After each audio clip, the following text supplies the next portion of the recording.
Bismillahirrahmanirrahim. Assalamualaikum warahmatullahi wabarakatuh.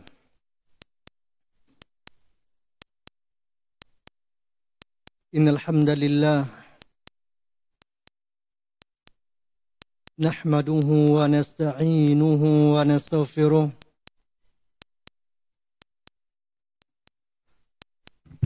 wa na'udzu billahi min shururi anfusina wa sayyiati a'malina. Man yahdihillahu fala mudilla lahu wa man yudlil fala hadiya lahu.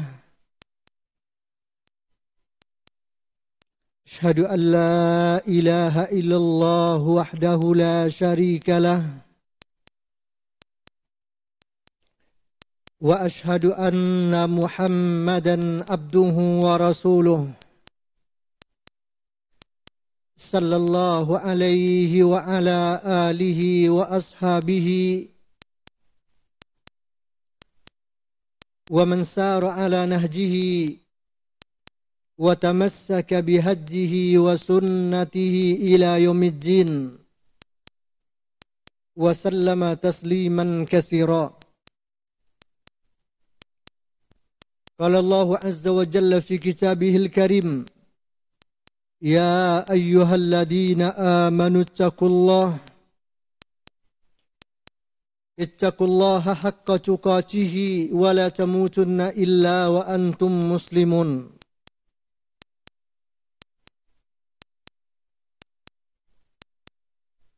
ibu-ibu, para akhwat, para ummahat rahimani wa rahimakumullah. Alhamdulillah wa syukurillah, di pagi yang berbahagia ini Allah Subhanahu wa taala mengumpulkan kita di salah satu rumah di antara rumah-rumah Allah Subhanahu wa taala. Maksud dan tujuan kita tidak lain dan tidak bukan hanyalah untuk saling tawasaw bil haqqi wa tawasaw bis sabr. Yang ini merupakan inti dan hakikat dari agama Islam. Sebagaimana yang dikatakan oleh Rasul sallallahu alaihi wasallam di dalam hadis sahih, ad-dinun nasihah. Agama ini pada hakikatnya adalah nasihat. Qulna liman ya Rasulullah. Lalu kami bertanya, kata para sahabat, bagi siapa ya Rasul? Lalu dijawab oleh Rasul sallallahu alaihi wasallam, lillah wa li kitabihi wa li rasulihi wali a'immatil muslimina wali ammatihim. Agama ini adalah nasihat yang akan senantiasa mengingatkan dan mengajak kita untuk selalu kembali kepada Allah, kembali kepada Al-Quran, kembali kepada Rasulnya sallallahu alaihi wasallam. Dan juga nasihat bagi pemimpin-pemimpin umat dan manusia pada umumnya. Untuk saling mengingatkan dan menasihati inilah kita bertemu. Semoga Allah Subhanahu wa taala merahmati kebersamaan kita beberapa waktu ke depan dan menjadikan apa yang kita bicarakan di forum ini menjadi ilmu yang bermanfaat, baik untuk dunia, terutama untuk kehidupan pasca kematian kita. Amin ya rabbal alamin. Kemudian salawat dan salam tercurahkan selalu buat baginda Rasul Muhammad sallallahu alaihi wasallam, Nabi dan Rasul akhir zaman,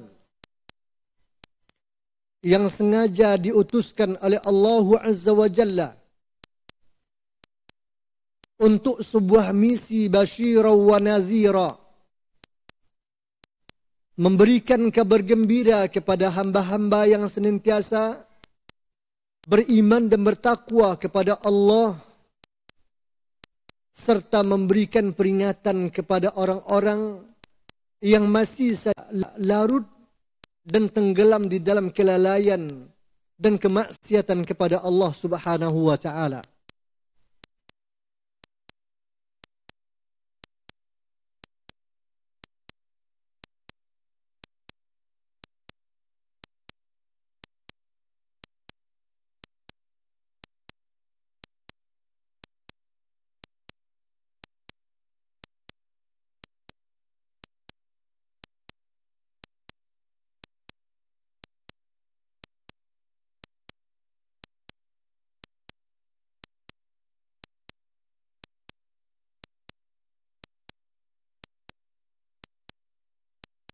Fi Rasulillahi uswatun hasanah liman kana yarjullaha wal yawmal akhir wa dzakarallaha katsira.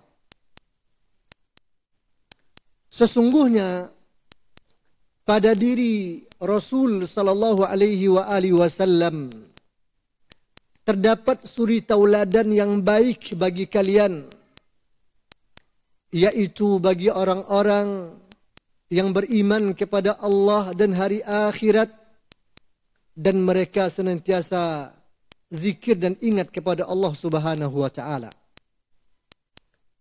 Inilah di antara tujuan dan misi kedatangan baginda Rasul sallallahu alaihi wasallam ke alam semesta.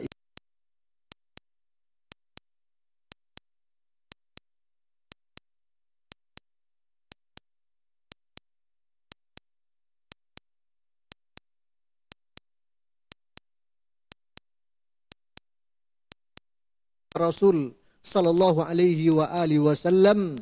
Allahumma amin. Kaum muslimin dan kaum muslimat, ikhwani wa akhwati fid din, rahimani wa rahimakumullah. Kalau kita lihat pelajaran-pelajaran yang kita dengarkan di berbagai majlis yang kita hadiri, maka kita melihat dan kita merasa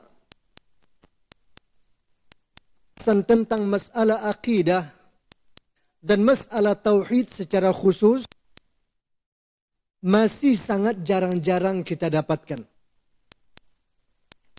Terutama bila mana kita bandingkan dengan materi-materi di dalam bab yang lain. Di dalam masalah fikih, di dalam masalah tafsir, di dalam masalah akhlak, di dalam masalah raqaiq misalkan, dan semacamnya. Bahkan kita juga melihat dewasa ini bahwa bahasan-bahasan akidah, bahasan-bahasan tauhid sudah tidak begitu diminati lagi oleh kaum muslimin dan kaum muslimah. Banyak di antara kita yang lebih menyukai materi-materi yang diberikan judul-judul yang menarik. Bahkan terkadang mendengarkan judul kajian-kajian yang disebar di poster-poster, di grup-grup dan semacamnya, seakan-akan kita merasa melihat, mendengar dan membaca judul sebuah sinetron. Aku sudah tidak tahan lagi. Aku ingin kembali. Dan semacamnya. Kita katakan ya ikhwani, akhwati fid din, rahimani wa rahimakumullah. Kita tidak pula ekstrim dengan hal-hal yang seperti itu. Akan tetapi ingat, jangan sampai kita terpedaya oleh itu sehingga kita lupa dengan inti apa yang seharusnya kita pelajari dan kita ilmui dari majelis-majelis yang kita hadiri.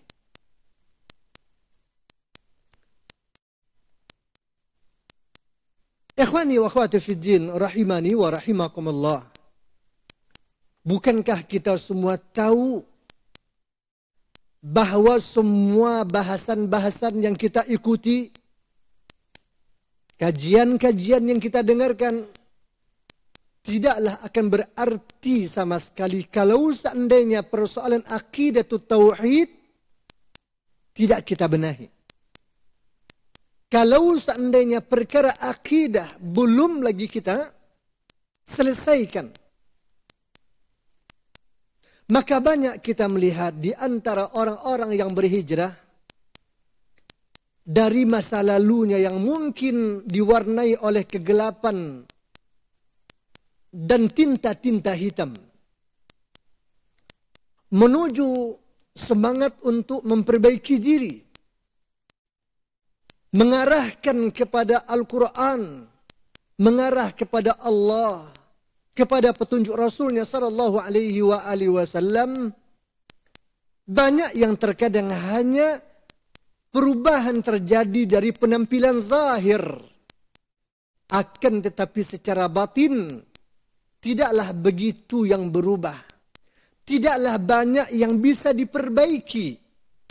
Salah satu di antara faktor penyebabnya adalah karena tidak mengakarnya bahasan-bahasan yang dipelajari. Bahkan tidak jarang-jarang kita dapati, kita dengar orang-orang yang tadinya begitu bersemangat untuk berhijrah, mencari jalan kebenaran dan jalan keselamatan, namun setelah ia dapatkan tidak berselang waktu, ia kembali berbalik ke masa lalunya. Apa masalah? Karena dia tidak mempelajari dakwah ini kepada asal dan akarnya. Akan tetapi hanya mencari poin-poin yang disukai oleh selera saja. Sehingga semangat untuk berhijrah begitu cepatnya sirna dan punah dari hati dan semangatnya. Maka dari itu ya ikhwani, ya akhwati fiddin, rahimani wa rahimakumullah. Pada kesempatan yang singkat ini saya mengajak kita semua untuk berbicara tentang salah satu tema akidah.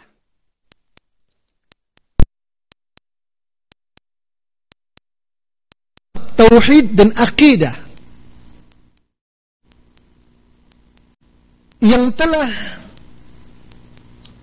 diwariskan oleh para ulama dari masa ke masa,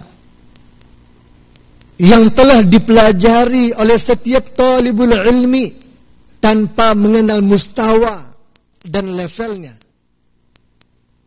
Bahkan materi akidah ini yang juga selalu diulang-ulang di kalangan para tulabatul ilmi yang mereka sudah sampai ke level alim, mereka yang sudah sampai ke tingkat tertinggi sebagai perguruan tinggi dan semacamnya. Akan tetapi ini pula yang terkadang terabaikan oleh sebagian orang-orang yang belajar agama hanya dari majelis ta'lim ke majelis ta'lim yang berikutnya. Semoga Allah Subhanahu wa taala benar-benar menjadikan kita orang-orang yang bertauhid, orang-orang yang akan mewarisi surga Allah Subhanahu wa taala. Karena inilah syarat mutlak untuk bagi seorang hamba masuk ke surga Allah Subhanahu wa taala. Dan akidah yang benar inilah yang menjadi syarat mutlak bagi seorang hamba untuk mendapatkan ampunan dari Rabbnya Subhanahu wa taala. Kaum muslimin dan kaum muslimat rahimani wa rahimakumullah. Yang akan kita bicarakan pada kesempatan yang berbahagia ini adalah satu bab yang dituliskan oleh Syekh Muhammad Ibn Abdul Wahhab rahimahullahu ta'ala di kitab beliau, yaitu Kitabut Tauhid. Bab yang ke-22 dengan judul Ma jaa anna ba'da hadhihi al-ummah ya'budul awsan. Bab yang ke-22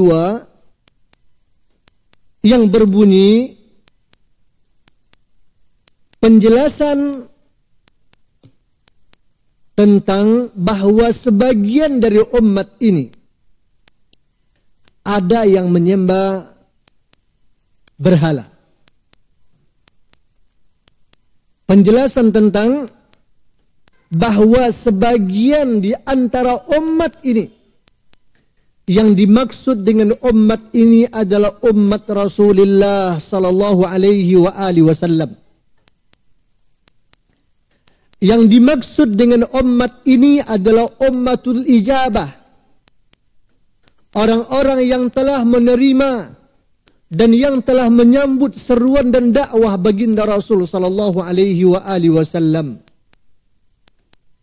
Bukan ummatud dakwah yang kita maksudkan.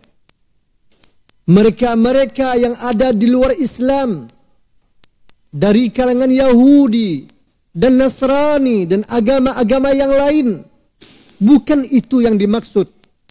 Karena mereka itu jelas orang-orang yang menyembah berhala. Akan tetapi yang dimaksudkan oleh Al-Imam rahimahullahu ta'ala bahwa penyembahan terhadap berhala masih saja terjadi di sebagian umat Islam, disadari ataupun tidak. diakui ataupun tidak. Mari kita lihat nanti penjelasan Al-Imam rahimahullahu ta'ala di dalam bab ini untuk menjadi perhatian dan renungan bagi kita, sekaligus menjadi motivasi dan dorongan bagi kita untuk kembali mempelajari aqidatul tauhid, mempelajari aqidatul Islam, membenahi ketauhidan kita kepada Allah Subhanahu wa ta'ala. Di dalam bab ini Al-Imam rahimahullahu ta'ala membawakan sejumlah dalil-dalil baik dari Al-Quranul Karim, begitu juga dari hadis-hadis Rasulullah sallallahu alaihi wa alihi wasallam. Dalil yang pertama yang disebutkan oleh Al-Imam rahimahullahu ta'ala di sini adalah firman Allah Azza wa Jalla di surat An-Nisa ayat yang ke-51. Surat An-Nisa ayat yang ke-51. Di mana Allah Subhanahu wa ta'ala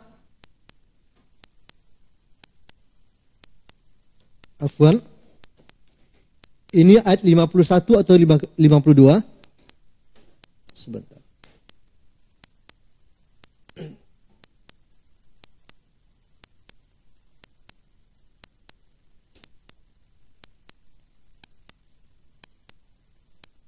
Tayyib.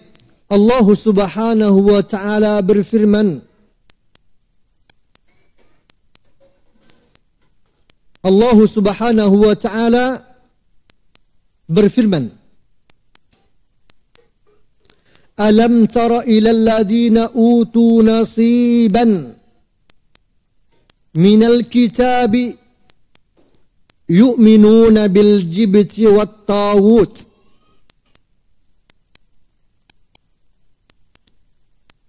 Apakah kamu tidak memperhatikan orang-orang yang diberi bahagian dari Alkitab? Mereka masih saja percaya kepada jibti wat tawut.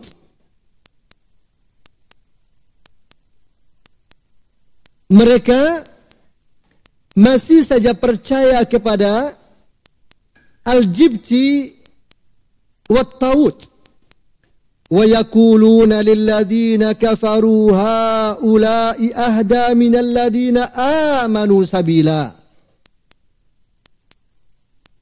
Dan mereka mengatakan kepada orang-orang kafir musyrik Makkah bahwa mereka lebih benar jalannya daripada orang-orang yang beriman. Yang menjadi syawahid kita dari ayat yang mulia ini adalah kalimat yu'minuna bil jibti wat tawut.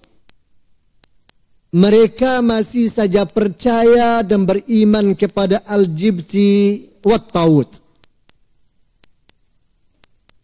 Kira-kira apa kolerasi dan hubungan antara ayat ini dengan judul bab? Judul bab mengatakan bahwasanya di antara umat ini ada yang menyembah berhala. Di ayat tadi tidak ada kata-kata berhala.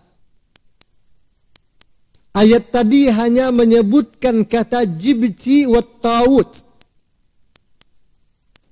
Lalu apa hubungannya?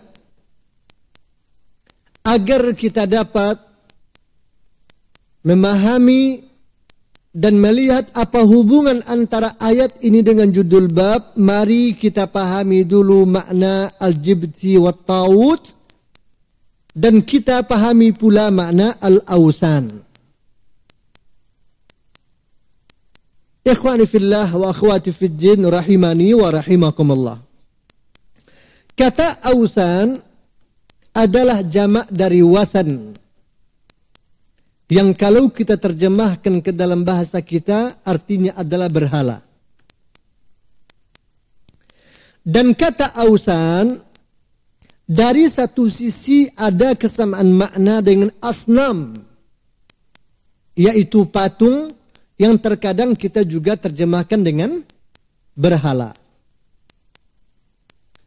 Sekalipun ada kesamaan makna antara asnam dengan al-ausan, akan tetapi di sisi lain ada perbedaan dari dua kalimat ini. Perbedaannya adalah pada yang satunya lebih khusus dan yang satunya lebih umum.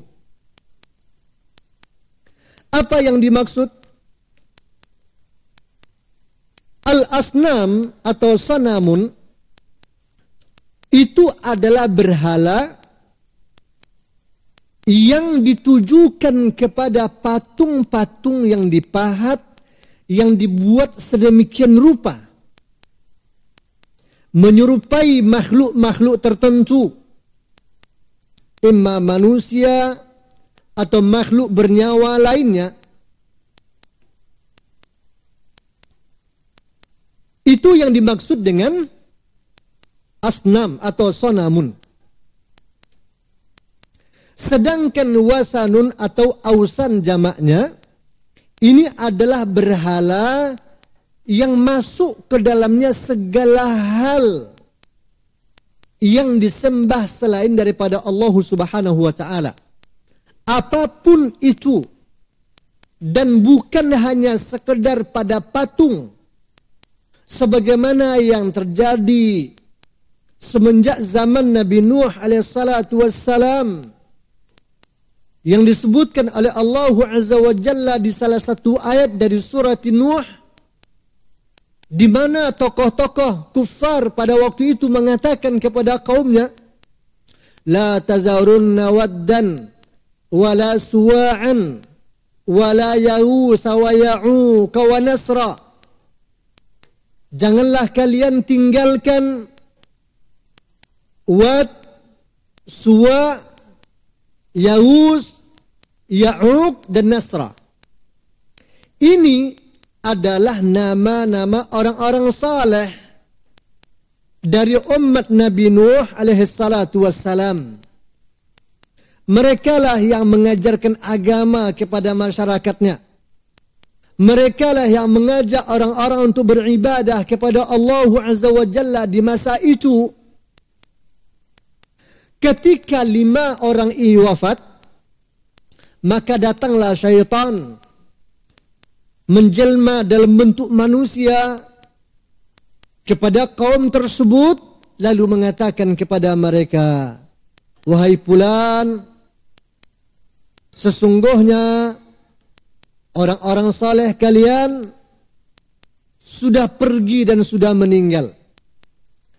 Tidakkah kalian bermaksud untuk mengingatkan mereka, mengabadikan tentang kisah mereka, kesalihan mereka kepada anak cucu kalian?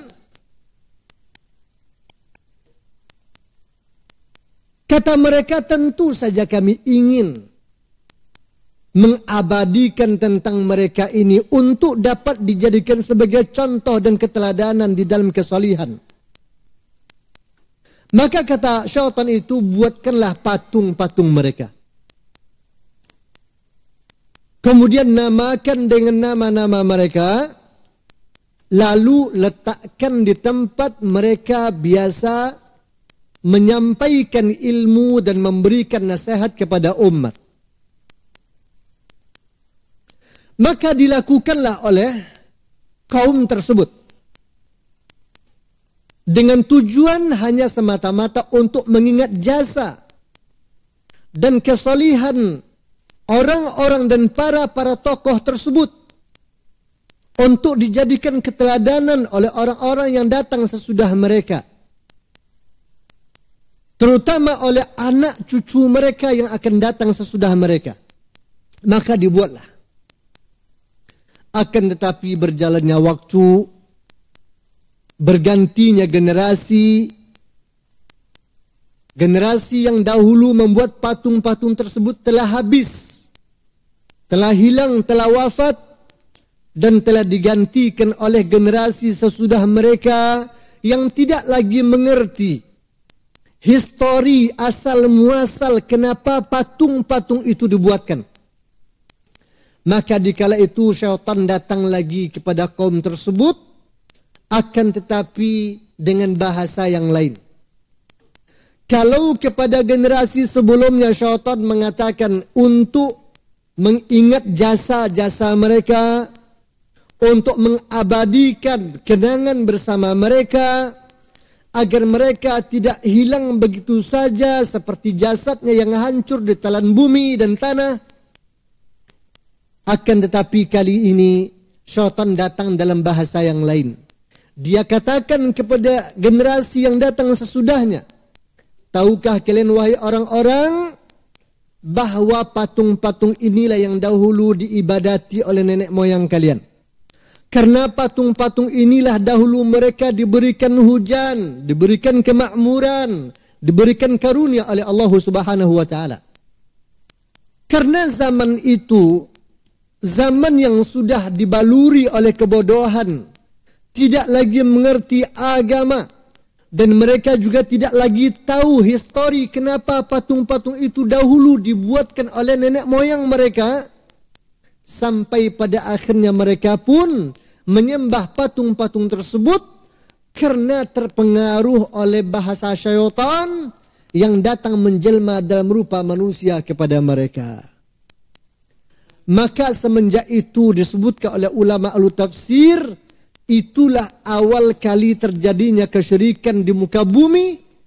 Semenjak zaman Nabi Adam alaihissalatu wassalam, tidak pernah terjadi kesyirikan di muka alam. Nah, jadi patung itulah yang disebut dengan asnam.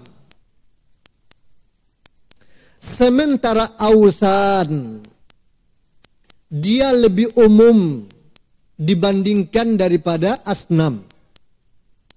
Ausan ini bisa berupa apa saja, bisa berbentuk apa saja, bisa berhala, bisa patung, bisa makhluk hidup, bisa pohon, bisa haiwan, bisa kuburan, dan bisa macam-macam. Pokoknya apa saja yang diibadati, yang disembah, yang didewakan, yang diagungkan selain daripada Allah, seperti pengagungan dan penghormatan kepada Allah Azza wa Jalla, maka di dalam agama itu disebut dengan ausan. Disebut dengan ausan. Dan itu yang dikatakan oleh baginda Rasul sallallahu alaihi wa alihi wasallam di akhir-akhir kehidupan beliau, yang beliau mintakan kepada Allah Azza wa Jalla, Allahumma la taj'al qabri wasanan yu'bada. Ya Allah, janganlah engkau jadikan kuburanku sebagai wasan, sebagai ausan, yu'bad, yang disembah selain daripada Allah Subhanahu wa taala. Berarti wasan atau ausan bisa berbentuk kuburan yang disembah selain daripada Allah Subhanahu wa taala. Ini makna ausan. Kemudian kembali kita kepada ayat. Ayat tadi menyebutkan kata jibti wat tawut. Wa yu'minuna bil jibti wat tawut. Di antara orang-orang yang telah diberikan kepada mereka sebahagian dari Alkitab, masih saja beriman kepada jibti wat tawut. Apa itu jibti wat tawut? Berkata Amirul Mukminin Umar bin Khattab radhiyallahu taala anhu, beliau mengatakan al-jibtu as-sihru. Maksud dari al-jibtu itu adalah sihir, kata beliau. Wat tawut as-syaitan. Sedangkan yang dimaksud dengan tawut adalah syaitan. Makna ini juga yang disebutkan oleh Abdullah bin Abbas, oleh Abu Aliyah, oleh Imam Al-Mujahid, oleh Imam Hasan Al-Basri, dan yang lainnya rahimahumullahu ta'ala rahmatan wasi'ah. Jadi, sebagian para ulama salaf dari kalangan para sahabat Nabi mengatakan bahwa jibti dalam ayat ini, al-jibtu maksudnya adalah sihir. Sedangkan taus maksudnya adalah syaitan.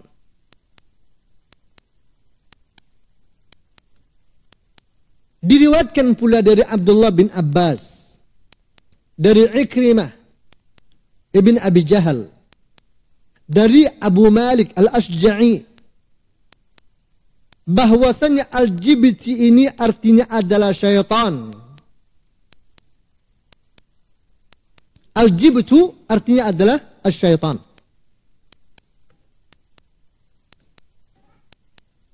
Diriwayatkan pula dari Abdullah bin Abbas juga bahwasanya al-jibtu artinya adalah asyirku. Beliau juga mengatakan al-jibtu artinya adalah al-asnamu, patung, berhala. Bahkan beliau juga pernah mengatakan bahwa al-jibtu itu adalah Huyai ibnu Akhtab.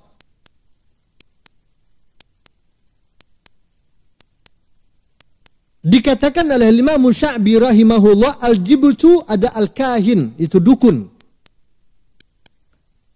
Al-Imam Mujahid rahimahullahu ta'ala mengatakan al-jibtu adalah Ka'ab ibn al-Ashraf.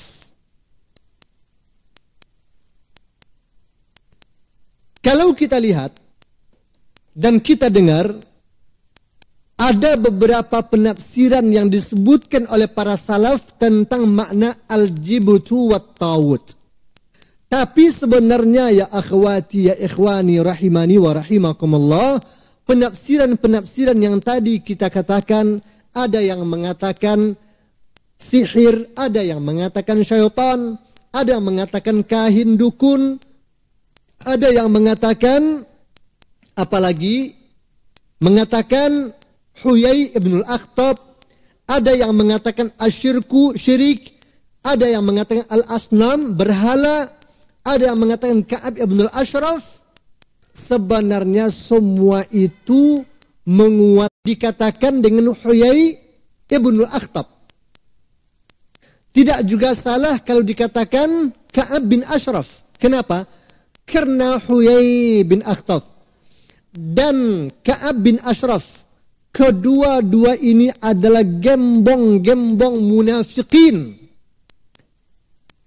Tokohnya orang-orang kafir Quraisy yang telah diberikan pemahaman terhadap sebagian kitab-kitab samawi.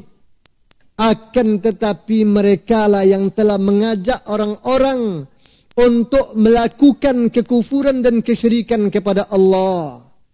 Mereka lah orang-orang yang mengajak masyarakat Makkah untuk memusuhi baginda Rasul sallallahu alaihi wasallam. Saking besarnya peran mereka untuk menjauhkan orang-orang Makkah dari dakwah Rasul, saking besarnya peran mereka untuk membawa orang-orang Makkah terjerumus ke dalam kesyirikan dan kekufuran, Makkah kepada Huyai bin Akhtab dan kepada Ka'ab ibn Ashraf. Kalian orang ahli ilmu, kalian orang alim, coba kalian sebutkan pandangan kalian tentang kami dan Muhammad.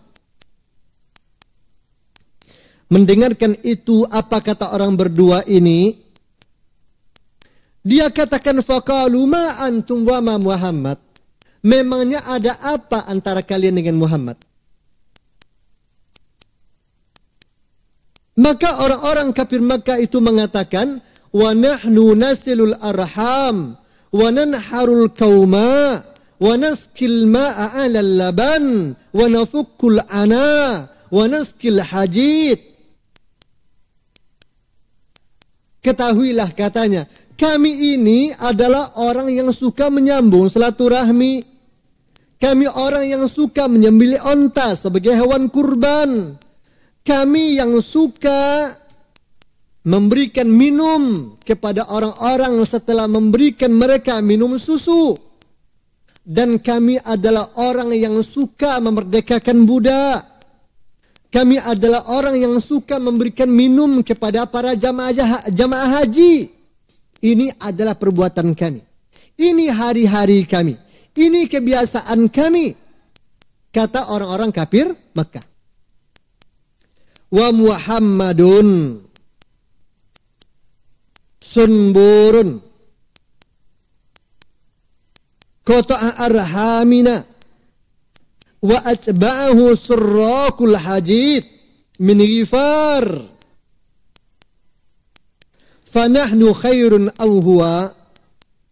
Sedangkan Muhammad itu katanya adalah orang hina. Dia orang yang suka memutuskan hubungan silaturahmi di antara kami. Yang mengikuti Muhammad itu adalah pencuri-pencuri bekal-bekal jamaah haji. Lalu bagaimana pendapat kalian wahai Ka'ab? Wahai Huyai? Siapakah yang baik di antara kami kah atau Muhammad?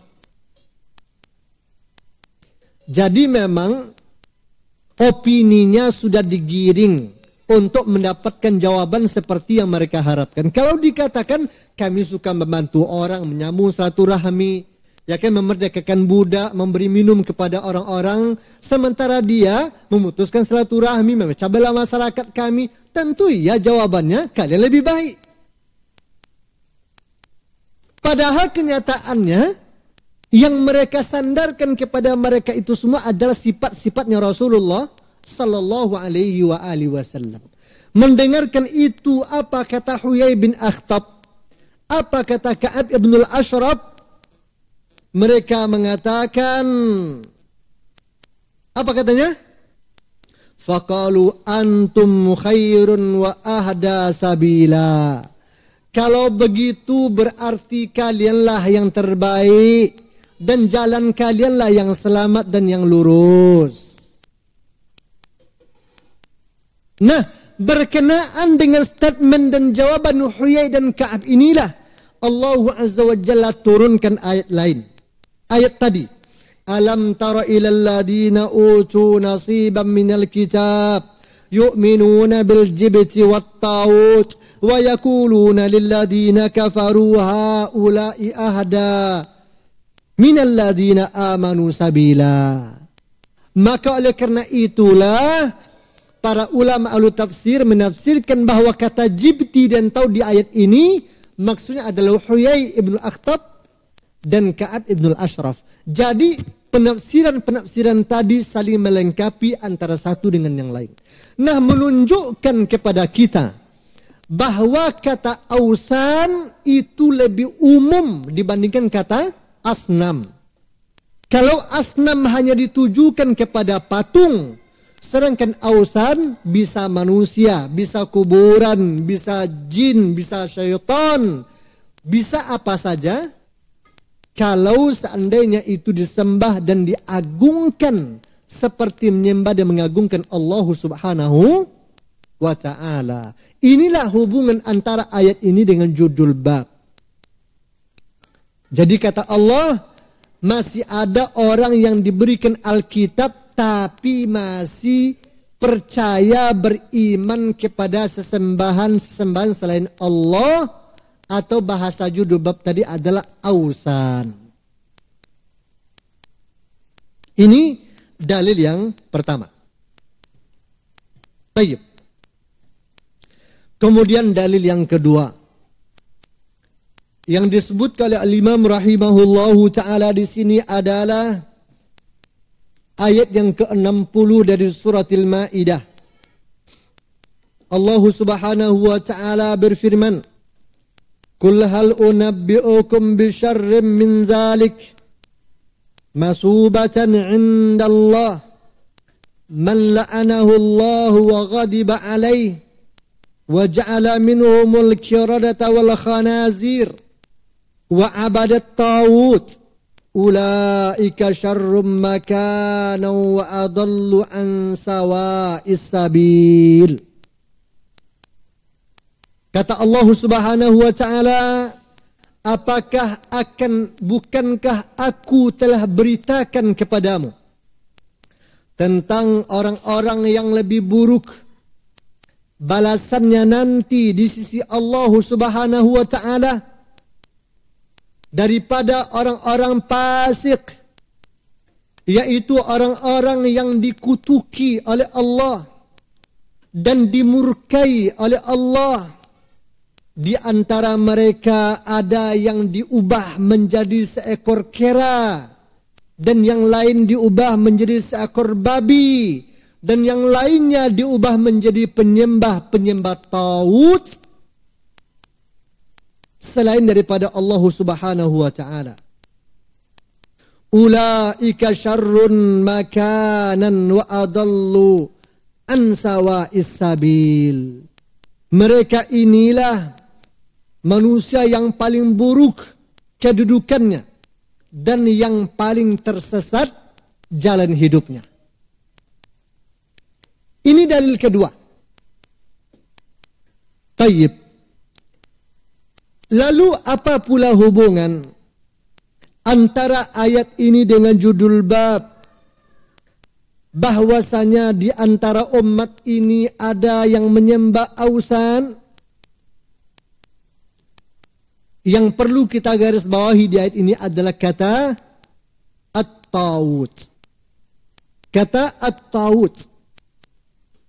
Allah Azza wa Jalla sebutkan untuk mereka orang-orang yang senantiasa melakukan kefasikan kepada Allah. Allah sifati mereka dengan beberapa sifat yang buruk. Allah berikan kepada mereka balasan yang teramat buruk. Pertama apa? Allah katakan mereka adalah bisyarrin maswabatan. Orang yang paling buruk balasannya. Coba bayangkan. Mereka dikatakan orang yang paling buruk balasannya. Yang kedua dikatakan la'anahullah. Dilaknat oleh Allah Azza wa Jalla. Apa arti laknat? Al-bu'du min rahmatillah. Dijauhkan dari rahmat dan kasih sayang Allah Subhanahu wa taala. Yang ketiga, wa ghadibahu. Dimurkai oleh Allah Azza wa Jalla. Al-ghadab laisa ba'dahu ridha, kata para ulama. Kemurkaan yang tidak pernah lagi akan ada kerelaan sesudahnya. Sekali dimurkai oleh Allah akan dimurkai untuk selama-lamanya. Ini ketiga. Yang keempat, mereka akan dijadikan sebagai kera yang buruk seperti yang telah diberikan oleh Allah Azza wa Jalla kepada Ahlus Sabati. Ahlus Sabati yang disebutkan di dalam Al-Quran dari pengikut Nabi Musa alaihissalatu wassalam. Yang mereka dilarang untuk menangkap ikan pada hari Sabtu, tapi mereka malah menangkap ikan juga. Akhirnya Allah Azza wa Jalla merubah mereka menjadi kera-kera dan babi-babi. Disebutkan Imam Mujahid rahimahullah dan yang lainnya. Anak-anak muda mereka berubah menjadi kera, sedangkan yang tua-tuanya berubah menjadi babi. Akibat maksiat mereka dan kefasikan mereka kepada Allah Subhanahu wa taala. Dan hukuman ini bukan hanya dikhususkan kepada mereka saja. Akan tetapi tidak mustahil hukuman ini akan berulang menimpa umat-umat yang datang belakangan kalau seandainya perangainya sama dengan perangai Ahlu As-Sabati. Kalau seandainya perbuatan mereka sama seperti perbuatan Ahlu Sabati, karena mereka dimurkai, dilaknat oleh Allah, mereka dijadikan kera, dijadikan babi, karena perangai dan perbuatan buruk mereka kepada Allah Subhanahu wa taala. Jadi ayat ini menunjukkan bahwasanya di antara umat ini memang akan ada yang akan menyembah berhala di samping menyembah Allah Subhanahu wa taala. Baik. Kemudian dalil yang berikutnya.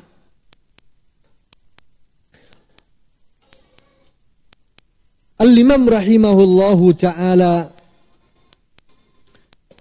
membawakan surat Al-Kahfi ayat yang ke-21.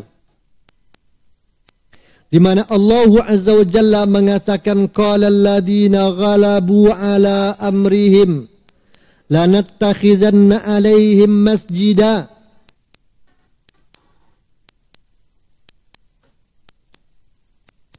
Allah Subhanahu wa ta'ala berfirman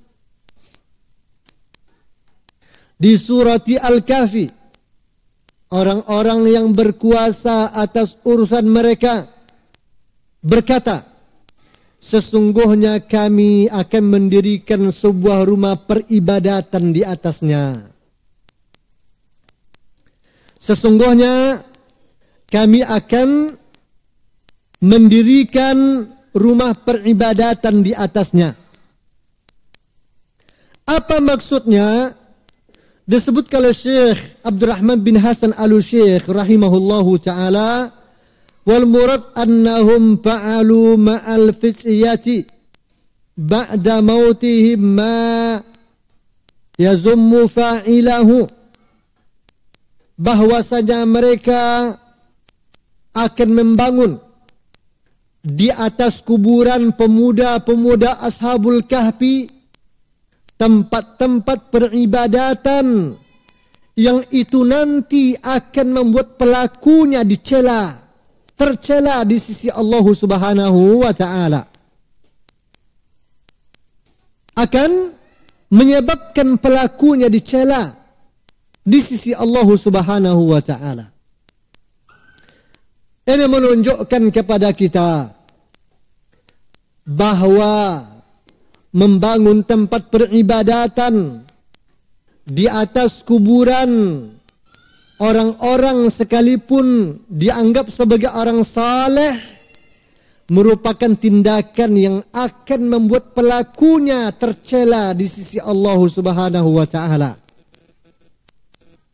Karena itu perbuatan yang tidak sepatutnya dilakukan. Karena kuburan bukanlah tempat beribadah. Dan tempat peribadatan tidaklah dapat disatukan dengan kuburan. Maka oleh karena itulah Rasulullah sallallahu alaihi wasallam menyebutkan di dalam hadis sahih yang diriwayatkan Imam Bukhari dan Imam Muslim dari hadis Ibunda Aisyah radhiyallahu taala anha, apa kata Rasul sallallahu alaihi wasallam? La'anallahu al-yahuda wan nasara ittakhadhu qubur anbiya'ihim masajida. Sesungguhnya Allah telah melaknat orang-orang Yahudi dan orang-orang Nasrani yang telah menjadikan kuburan-kuburan nabi-nabi mereka sebagai masjid. Allah melaknat orang-orang Yahudi dan orang-orang Nasrani. Karena apa? Apakah karena nama mereka Yahudi? Apakah karena mereka disebut Nasrani? Wallahi tidak. Tapi yang menyebabkan mereka dilaknat oleh Allah Azza wa Jalla adalah perbuatannya. Apa perbuatannya? Ittakhazu kubur anbiya'ihim masajidun. Karena mereka menjadikan kuburan-kuburan nabi-nabi mereka sebagai masjid, tempat beribadah. Ini menunjukkan kepada kita bahwa kuburan bukanlah tempat ibadah. Sekalipun kuburan para nabi dan para rasul. Kalaulah sekiranya kuburan itu tempat ibadah, tentu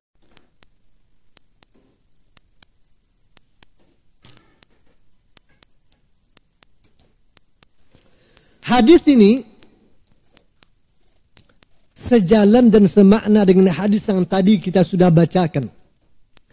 Tentang doa Rasul di akhir kehidupannya agar kuburan beliau tidak dijadikan sebagai ausan.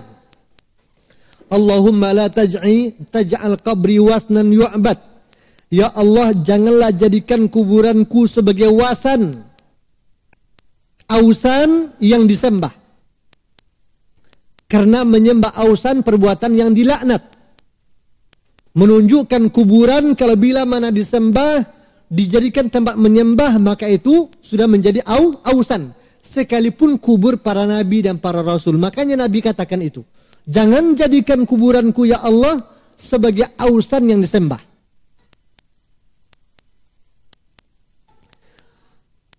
Kalau kita perhatikan konteks ini, maka mulai akan semakin terang bagi kita. Baru akan terpahami oleh kita. Baru kita akan mengatakan, oh ternyata benar bab ini. Bahwasanya di antara umat ini masih ada yang menyembah ausan. Bahwasanya di antara umat ini masih ada yang menyembah berhala. Bahwasanya di antara umat ini masih ada yang beriman kepada jibti wa tawut. Seperti yang disebutkan oleh nas-nas tadi. Berapa banyak bukti yang kita saksikan dari apa yang dilakukan oleh kaum muslimin di sejumlah kuburan-kuburan yang mereka katakan sebagai kuburan para wali. Di kuburan orang-orang yang mereka katakan sebagai orang saleh. Berapa banyak kubur-kubur yang dikeramatkan di kalangan kaum muslimin. Padahal semua itu jelas sudah dilarang oleh Al-Quran dan Sunnah. Jelas telah dikatakan oleh Al-Quran dan Sunnah sebagai ausan. Jelas telah dikatakan oleh Al-Quran dan Sunnah sebagai perbuatan yang dilaknat pelakunya, dimurkai pelakunya, akan dijadikan sebagai orang yang paling buruk akibat dan kesudahannya di sisi Allah Subhanahu wa taala. Namun semakin kesini semakin marak perbuatan-perbuatan itu. Bermacam-macam yang mereka lakukan di sana. Mulai dari mencurhatkan segala masalah hidup yang mereka hadapi. Yang lambat mendapatkan jodoh, mereka minta jodoh di kuburan. Yang sudah menikah tapi belum mendapatkan keturunan, mereka datang ke kuburan, mereka minta keturunan di sana. Yang macet usahanya, mereka datang ke kuburan minta dilancarkan usahanya.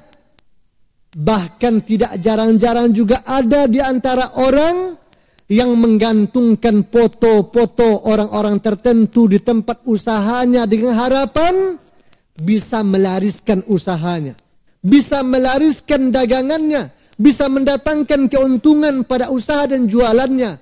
Inna lillahi wa inna ilaihi raji'un. Ini semua adalah bukti bahwa di antara umat ini, disadari ataupun tidak, diakui ataupun tidak, memang masih banyak yang masih menyembah ausan, yaitu sesembahan-sesembahan selain daripada Allah Subhanahu wa taala. Padahal yang bisa kita mintai jodoh darinya hanyalah Allah. Yang bisa kita mintai keturunan darinya hanyalah Allah. Yang bisa kita mintai keberhasilan dalam usaha kepadanya hanyalah Allah. Yang bisa kita mintakan usaha kita laris, mendapatkan keuntungan seperti yang kita harapkan hanyalah Allah. Tapi itu semua sekarang sudah dimintakan kepada selain Allah Subhanahu wa taala. Ini adalah salah satu gambaran dan bukti bahwa di antara umat ini masih ada yang menyembah berhala. Baik. Ibu-ibu, para akhwat, para ikhwani rahimani wa rahimakumullah. Kita sampai jam berapa, Ibu? Sampai jam berapa?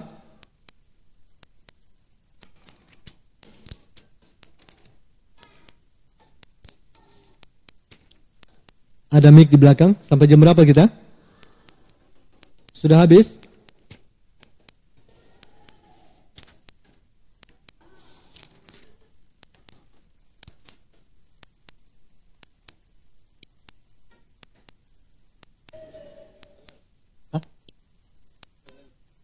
Sudah habis.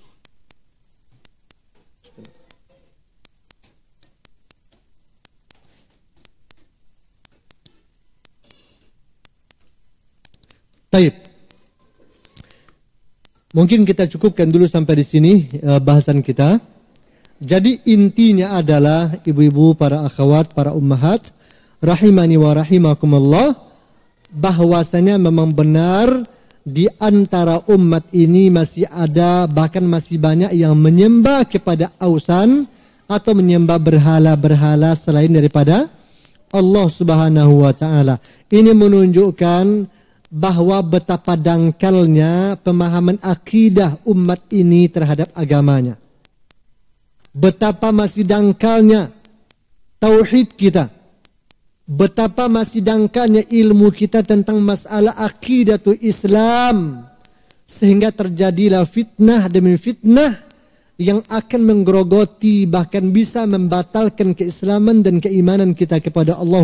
Tinggalkan masalah akidah.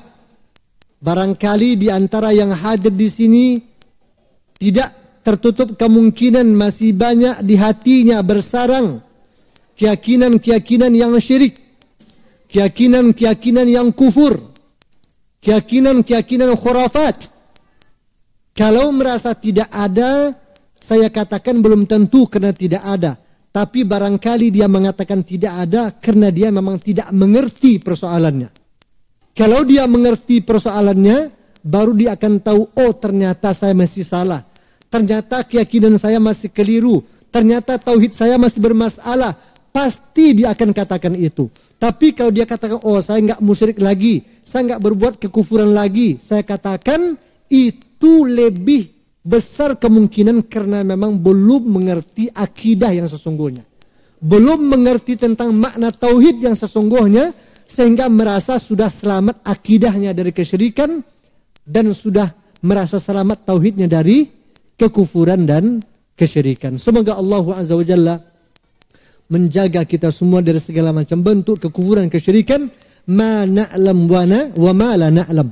Baik yang kita ketahui, begitu juga yang kita tidak ketahui. Namun kita hendaknya lebih giat lagi belajar, memahami dan mempelajari tentang masalah akidah dan tauhid kita. Sisa waktu kita gunakan untuk menjawab pertanyaan yang ada.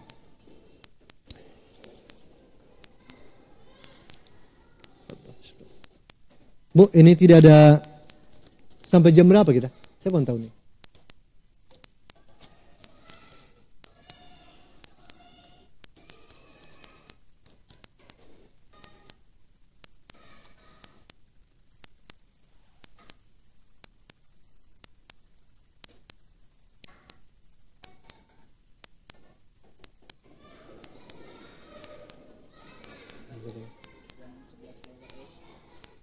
Sebesar 11 kurang 10.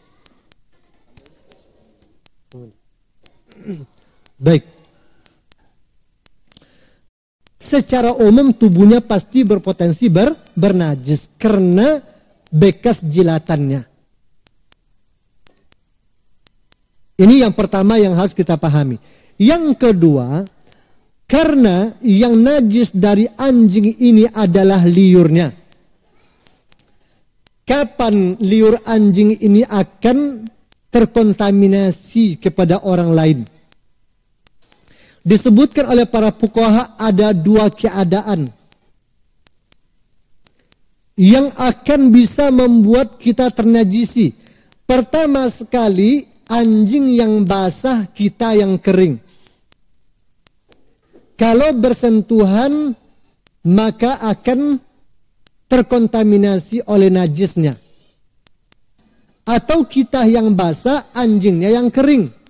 Kalau bersentuhan maka juga dipastikan terkontaminasi oleh najisnya. Karena ludah yang mengering di bulu ketika anjingnya basah, kita basah. Atau anjingnya kering dan kitanya kering. Maka sejumlah para ulama mengatakan kondisi seperti ini tidaklah membuat seseorang itu terkontaminasi oleh najisnya. Misalkan kering sama kering. Kalau misalkan mau dibuktikan untuk rincian-rincian yang disebutkan oleh para ulama di dalam masalah ini. Nah, maka oleh karena itu, kalau tadi dikatakan ternyata orang itu habis berinteraksi dengan anjing, apakah kita mesti juga membersihkannya seperti layaknya membersihkan jilatan anjing? Maka saya katakan, kalau seandainya kita tidak dapat pastikan sentuhannya itu betul-betul membekaskan najis pada dirinya, karena barangkali mungkin dia setelah memandikan anjing, kan bisa jadi anjingnya habis dimandikan sehingga tidak ada liur di badannya. Maka wallahu ta'ala alam, saya katakan kita hanya untuk lebih berhati-hati saja. Untuk berhati-hati saja. Untuk dikatakan wajib dia sama tangannya setelah itu, maka ini tentu butuh analisa yang lebih lanjut. Tidak cukup sekadar berinteraksi dengan anjing tadi sebagai alasan untuk mengatakan wajib disama. Karena ada kemungkinan interaksinya dengan anjing tadi tidak membekaskan najis. Ada kemungkinan. Maka untuk lebih berhati-hati, tentu kita bersihkan dan kita sucikan. Tapi kalau ada yang tidak membersihkan dengan alasan, saya nampak betul Ustaz, dia habis memandikan anjing, sudah dilapnya bagus-bagus. Dia pegang, dia bawa, kemudian dia lepaskan. Makanya saya yakin tangannya tidak bernajis. Maka kita katakan dia tidak salah dalam prinsipnya itu, karena memang ini termasuk di antara rincian yang disebut oleh para ulama di dalam masalah ini. Wallahu ta'ala a'lam bishawab. Ini yang bisa saya komentari.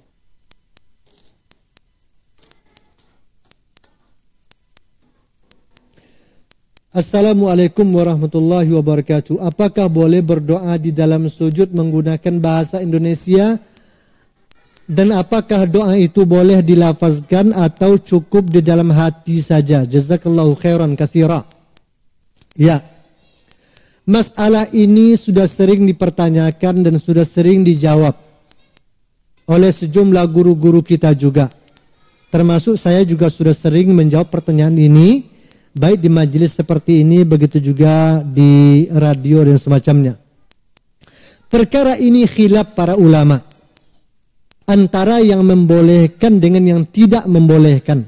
Sebagian para ulama membolehkan tambahan doa dalam sujud itu dengan bahasa Indonesia. Terutama bagi orang-orang yang memang tidak mampu berdoa pakai bahasa Arab. Atau bagi orang-orang yang tidak punya koleksi doa yang maksurah dari Nabi untuk hajat yang dia maksudkan, maka dia boleh berdoa pakai bahasa Indonesia atau pakai bahasa masing-masing.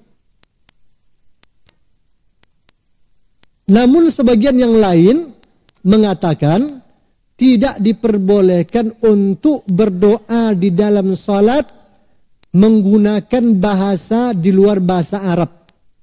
Kenapa demikian? Karena salat ini merupakan ibadah makhsusatun. Tatakawwanu min alfazin makhsusatin wa awqatin makhsusatin wa af'alin makhsusatin wa awqatin makhsusatin. Gerakannya khusus, bacaannya khusus, waktunya khusus. Dan sudah barang pasti bahasa dalam salat, lafaz salat itu adalah bahasa Arab. Maka oleh karena itu tidak diperbolehkan dalam masalah. Yang heboh di belakang ini ibu-ibu yang hadir atau siapa ini?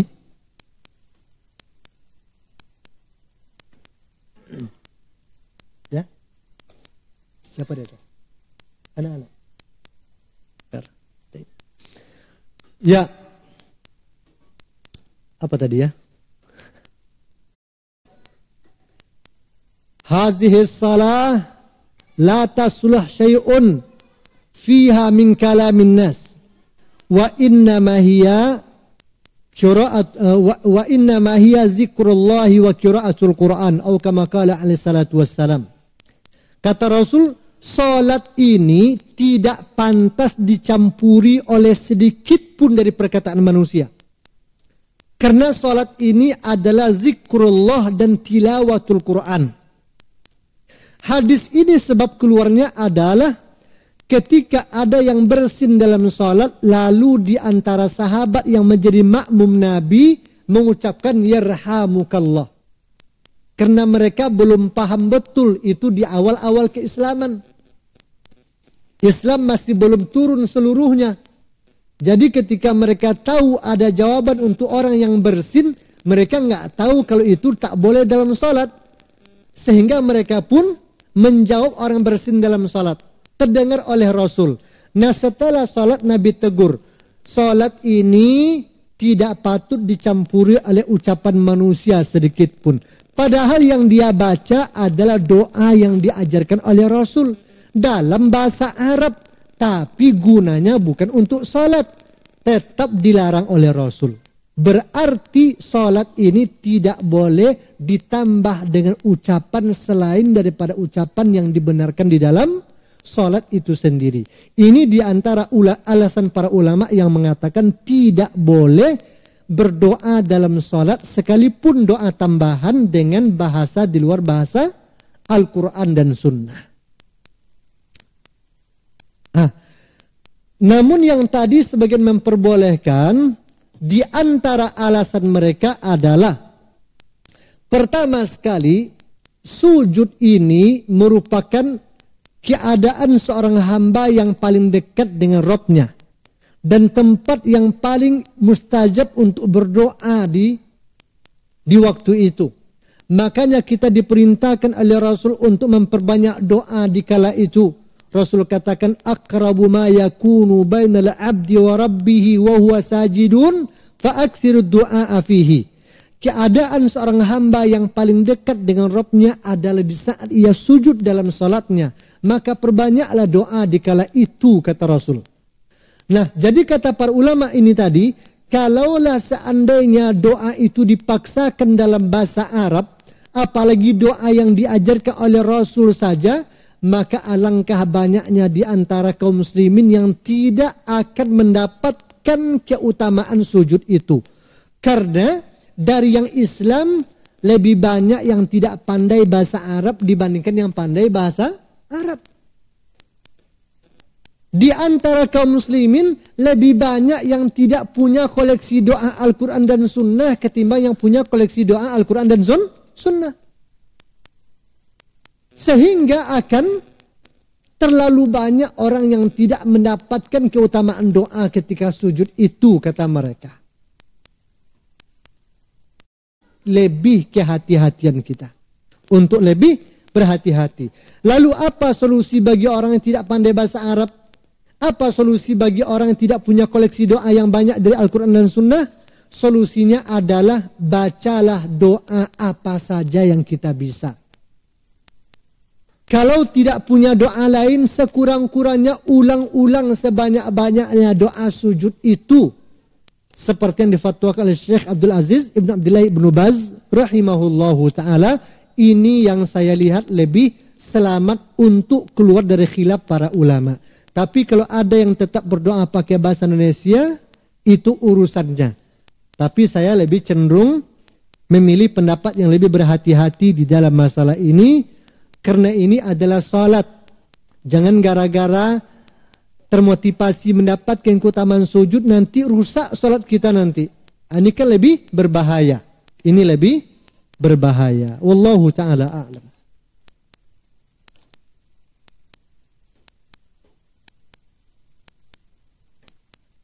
Kemudian pertanyaan yang berikutnya, saya tidak sempat untuk menyaring pertanyaan ini, tapi kita coba saja baca satu persatu insyaallah sebatas waktu yang ada. Assalamualaikum. Ustaz, izin bertanya. Saudara anak alhamdulillah sudah mulai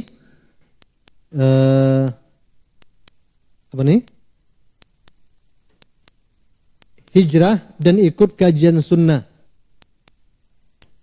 Dulu beliau pernah meminjam uang di bank dan rentenir untuk modal usahanya. Dan sukses. Kendati beliau sudah diuji oleh Allah dan sukses. Kondisi beliau Apa nih ya? Sedang diuji oleh Allah terutama masalah ekonomi. Oh, sedang diuji oleh Allah barangkali terutama dalam masalah ekonominya. Hutang beliau bertambah banyak karena bunganya bertambah terus. Rencananya beliau mau menjual aset-asetnya seperti rumah, tanah, dan ruko. Dan beliau sudah posting di Facebook, WA, dan sosmed yang lainnya. Qadrallah masih dalam, belum terjual. Panjang nih ya.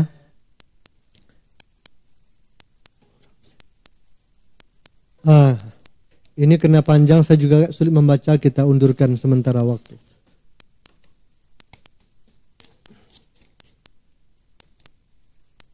Assalamualaikum warahmatullahi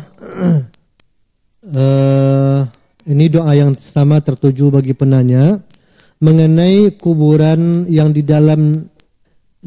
dalam masjid atau tempat ibadah. Bagaimana dengan kuburan dan makam Nabi besar Muhammad sallallahu alaihi wasallam di mana kita salat dan berdoa di sana? Ya. Betul, seringkali keadaan Masjid Nabawi dan kuburan Nabi menjadi syubhat dan dijadikan alasan oleh sebagian orang yang belum membuka hatinya untuk menerima tentang masalah ini sebagai dalil untuk tetap membolehkan salat di masjid yang ada kuburannya atau kuburan yang ada di dalam masjid. Pertama kita katakan, yang menjadi dalil di dalam agama ini adalah Al-Quran dan Sunnah. Kemudian qiyas dan juga kesepakatan para ulama. Ini yang mesti kita pahami pertama kali. Bahwa yang menjadi dalil dalam agama ini pertama sekali adalah Al-Quran dan Sunnah. Sunnah itu ucapan Nabi, perbuatan Nabi, dan ketetapan Nabi. Itu sunnah. Selain daripada itu maka tidak ada yang menjadi dalil. Kecuali kalau berkesesuaian dengan Al-Quran dan Sunnah baru kita terima. Tapi kalau dia bertolak belakang dengan Al-Quran dan Sunnah, ucapan siapapun itu maka kita mesti tinggalkan. Sebagaimana dikatakan oleh Imam Asy-Syafi'i rahimahullahu ta'ala, "Iza ra'aitum qawli wa qad sahha 'anin Nabi sallallahu alaihi wa sallam khilafuhu faqauli qaulur Rasul sallallahu alaihi wa alihi wasallam." Apabila kalian mendapati pendapatku dan telah benar dari Nabi yang menyelisihi pendapatku itu, maka pendapatku adalah pendapat Nabi, kata beliau. Jadi beliau berlepas diri dari pendapat beliau yang menyelisihi sunnah Nabi. Sekarang kita fokus kepada masalah ini.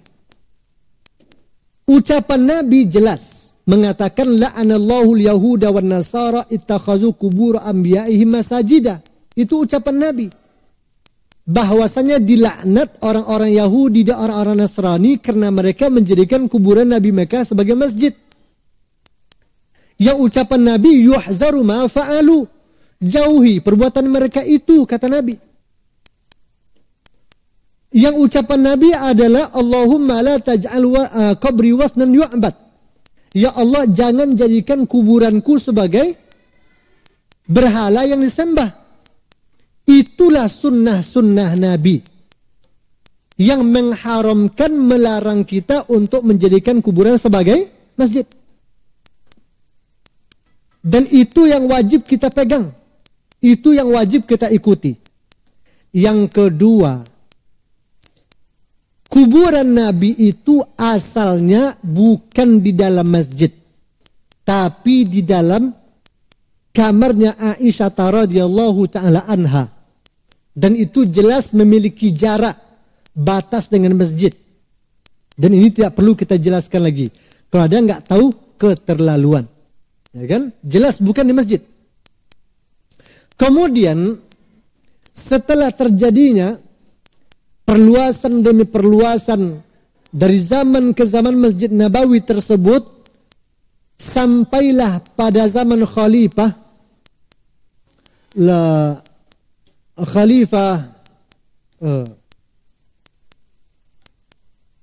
saya lupa nama Khalifah pada waktu itu, yang tidak begitu mengingat ulama seperti Imam Sa'id bin Musayyib rahimahullahu ta'ala dan ulama-ulama tabi'in yang lainnya.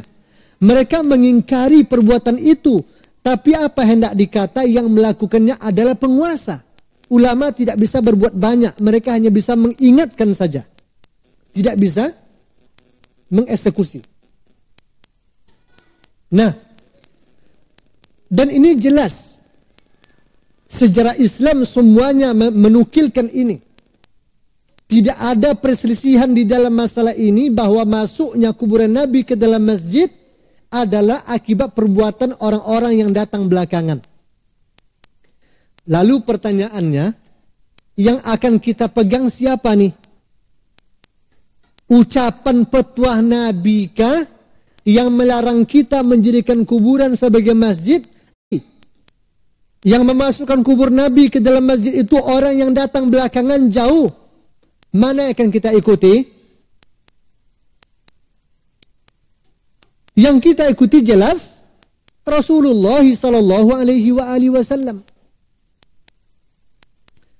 Lalu kenapa kita tidak bongkar saja masjidnya atau kita bongkar saja kuburan Nabi? Nah, ini tentu bahasan yang tidak sesederhana itu. Kenapa demikian? Masjid Nabi itu adalah masjid yang tidak ada duanya di alam. Tentunya setelah Masjidil Haram Makkah, Ka'bah Al-Musharrafah. Dan ia punya keistimewaan yang dikatakan oleh Rasul, salatu fi masjid hadza khairun min alfi salatin fi ma siwa illa Masjidil Haram, kata Rasul. Salat di masjidku ini lebih baik daripada 1000 kali salat di tempat lain, kecuali Masjidil Haram. Taman di antara taman-taman surga, kata Rasul. Sehingga kedua perkara tadi tidak mungkin kita akan lakukan. Masjid Nabi tidak mungkin kita robohkan, jelas Allah telah memberikannya keistimewaan. Kuburan Nabi pun juga tidak mungkin kita pindahkan. Di samping tidak boleh menggali kuburan Nabi, ini ijma' para ulama. Kalau sempat ada yang menggali, maka akan terjadi perang dunia yang kedua. Percayalah.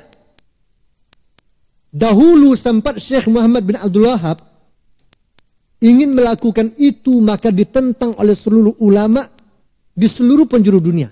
Mereka tidak setuju karena akan terjadi fitnah yang besar kalau seandainya nanti kuburan Nabi dibongkar. Karena kedua-dua itu tidak mungkin dilakukan, kuburan Nabi tidak mungkin digali, masjid Nabi tidak mungkin dibongkar, maka yang bisa dilakukan oleh pemimpin-pemimpin sekarang adalah menghilangkan bekas-bekas kuburan itu dari dalam masjid dan menjaganya dengan penjagaan yang ketat agar tidak terjadi perkara-perkara yang dikhawatirkan oleh Rasul itu pada kubur beliau. Dan itu alhamdulillah terjadi sampai hari ini. Dan saya sering candakan, alhamdulillah syukur Masjid Nabawi itu terletak di negara Wahabi. Sehingga pesan Nabi masih terjaga dengan aman. Kalau sempat kuburan Nabi itu terletak di negara yang bukan Wahabi, nggak dapat kita bayangkan. Kubur orang yang nggak jelas saja disembah-sembah di sini. Apalagi kubur Nabi. Mungkin tanah ke arah kuburan Nabi akan dijilat-jilat oleh manusia mungkin. Alhamdulillah, karena kubur itu terletak di masjid di kawasan negara Wahabi, alhamdulillah semua itu aman. Ya Bapak Ibu, aman. Terbayang Bapak Ibu, kalau sempat kubur Nabi itu ada di Indonesia, apa yang terjadi kira-kira? Inna lillahi wa inna ilaihi raji'un. Itu yang bisa dilakukan. Nah, dan masjid kita ibu tidak ada raudhah di sini. Cuma nama saja Raudhatul Jannah. Tak ada raudhah di Masjid Nabawi di sini. Tidak ada keutamaan khusus di masjid ini dibandingkan salat di masjid yang lain. Kubur-kubur yang ada di masjid-masjid kita di sini tak pula kubur Nabi. Kubur wali pun tak jelas pula pasti. Karena kedua-dua itu tidak punya keistimewaan khusus, maka tidak ada penghalang bagi kita untuk membongkar kuburnya atau untuk membongkar masjidnya. Tentu berbeda hal dengan masjid-masjid Nabawi. Maka katakan kepada mereka, yang menjadi hujah kita adalah sunnah Nabi. Sunnah Nabi itu melarang. Sunnah Nabi itu mengharamkan. Bukan mengikuti perbuatan orang-orang yang datang sesudahnya. Yang memasukkan kubur Nabi ke dalam masjid. Perbuatan siapa tadi, Bu? Perbuatan khalifah. Kalau saya tidak salah, Khalifah Al-Mansur. Al-Mansur kalau saya tidak salah. Dan itu sudah diingkari oleh sebagian para ulama Ahlus Sunnah. Wallahu ta'ala a'lam bisawab. Karena waktu kita sudah cukup jauh terlewatkan dan pertanyaan masih ada beberapa lagi, kalau kita lanjutkan dikhawatirkan akan sangat panjang sekali waktu tersita, maka saya mohon maaf kepada ibu-ibu yang pertanyaannya tidak dapat kita jawab pada kesempatan yang berbahagia ini. Mudah-mudahan ada kesempatan yang lain untuk ibu-ibu mendapatkan jawaban ini, terutama dari guru-guru kita yang lain. Dan untuk kali ini kita cukupkan dulu sampai di sini. Lebih dan kurang saya mohon maaf. Wassallallahu wasallama ala Nabi Muhammadin wa akhiru da'wana alhamdulillahi rabbil alamin. Wassalamualaikum warahmatullahi wabarakatuh.